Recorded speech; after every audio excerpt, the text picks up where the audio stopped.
የአላህ ሰላምና እዝነት የነቢያቶች መደምደሚያ በሆኑት የአላህ መልእክተኛ ነብዩ መሐመድ ላይ ይስፈን። የተወደዳችሁና የተከበራችሁ ውድ የዋኢቲ ተመልካቾቻችን ሰላምታችን በያላችሁበት ይድረሳችሁ። አሰላሙ አለይኩም ወራህመቱላሂ ወበረካቱ።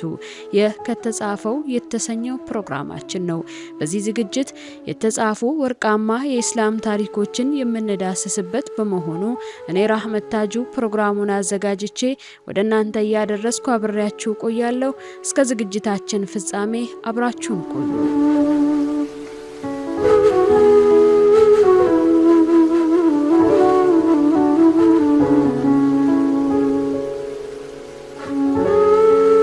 ተጻፈው ክፍል 12 ይጀምራል። በዛሬው ክፍል 12 ዳዋው ይፋ ሲወጣ መካ ምን እንደመሰለች እንመለከታለን። ለ3 ዓመታት ያህል በአርቀም ቤት ውስጥ በምስጢር ሲኮተኮት የነበረው እምነት አሁን ወደ አደባባይ የሚወጣበት ሰዓት ደረሰ።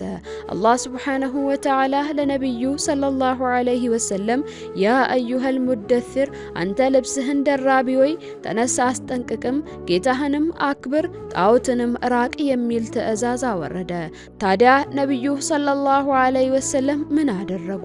ወደ መካ መካከለኛ ስፍራ ወደ ሰፏ ተራራ አመሩ።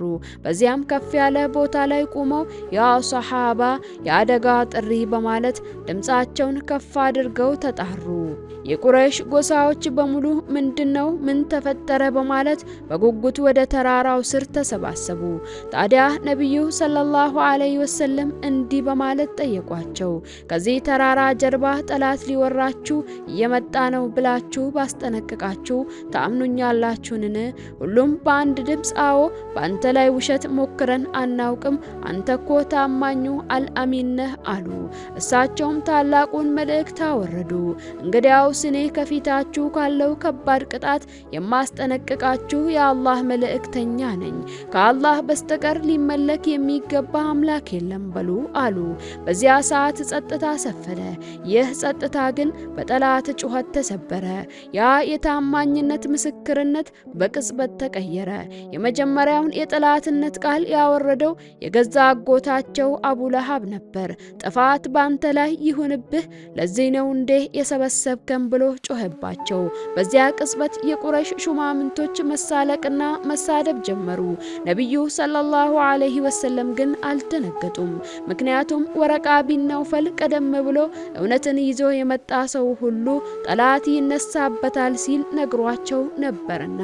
ከዚህ ቀን ጀምሮ ለመካ መሪዎች ነብዩ ሰለላሁ ዐለይሂ ወሰለም ታማኝ መሆናቸው ቀርተው ጠንቋይ፣ ደጋሚ፣ እብድ የሚሉ ስሞች ይተካባቸው ጀመር። ነገር ግን ነብዩ ሰለላሁ ዐለይሂ ወሰለም መከራ ውስጥም ቢሆኑ በነብዩ ሰለላሁ ዐለይሂ ወሰለም ዙሪያ የነበሩ ታላቁ ሰሃባ አቡበከርና ሌሎችም ቀዳሚዎች እንደ ተራራ ጸንተው ቆሙ። የቁረይሾች መሳለቂያ ድምጽ በሰሃቦች ልብ ውስጥ ያለውን እምነት ኑር ብርሃን ሊያጠፋው አልቻለም። ስድብና መሳለቁ ውጤት ባያመጣም ቁረይሾች ወደ ኃይል እርምጃ ተሸጋገሩ። በተለይ ደካማና ጎሳ የሌላቸው ሰሃቦች ላይ የሚወርደው ግፍ የሚዘገነን ነበር።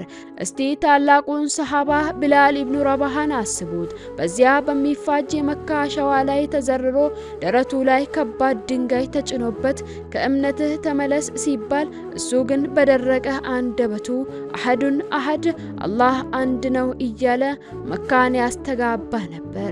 የያሲር ቤተሰቦችን እናስታውስ። ታላቁ ሰሃባ ያሲርና ታላቋ ሰሃቢያ ሱመያ በኢስላም ታሪክ የመጀመሪያዋ ሰማዕት ሸሂድ የሆነችዋ ሱመያ ለነብዩ ሰለላሁ ዐለይሂ ወሰለም ያላትን ፍቅርና ለእምነቷ ያላትን ጽናት በህይወቷ መስክራለች። ነብዩ ሰለላሁ ዐለይሂ ወሰለም በመከራ ውስጥ ነው ሲያዩዋቸው የያሲር ቤተሰቦች ሆይ ጽኑ፣ መመለሻችሁ ጀነት ነውና በማለት ያጽናኗቸው ነበር። ታላቁ ሰሃባ ኸባብ ቢን አልአረት በሚፋጅ ፊም ላይ ጀርባው እስኪቃጠል ድረስ እየተረገጠ ነበር። እነዚህ ሁሉ ግፎች የሚፈጸምበት በአንድ ምክንያት ብቻ ነበር። እሱም ጌታችን አላህ አንድ ነው ስላሉ ብቻ።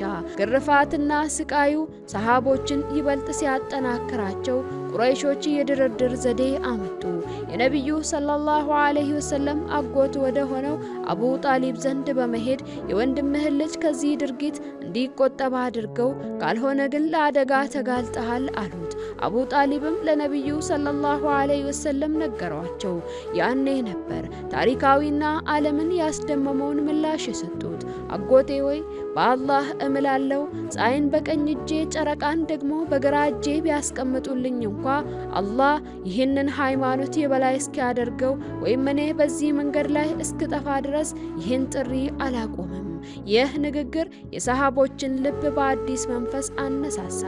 አቡበከር አስዲቅ ንብረቱን እያመጣ ደካማ ሰሃቦችን ከባርነት ነፃ ማውጣቱን ቀጠለበት። የነብዩ ሰለላሁ ዐለይሂ ወሰለም ቤትና የአርቀም ቤት የጽናትና የጀግንነት መፋለሚያ ሆኖ ቀጠለ። ይህ ክፍል የሚያስተምረን ትልቅ ቁም ነገር እውነት መጀመሪያ ላይ መራርና አስቸጋሪ መስላ ብትመጣም በጽናት ከቆሙላት መጨረሻዋ ድል መሆኑን ነው። በቀጣይ ክፍል የዑመር ቢን አልኸጣብና የሐምዛ ቢን አብዱል ሙጠሊብ መስለም መካን እንዴት እንዳናወጣት እንመለከታለን። ለዛሬው ክፍል 12 ከተጻፈው በዚህ ተጠናቋል። በቀጣይ ክፍል እስክንገናኝ ድረስ ያላችሁበት የአላህ ሰላም ከናንተ ጋር ይሁን። ወሰላሙ አለይኩም ወራህመቱላሂ ወበረካቱ።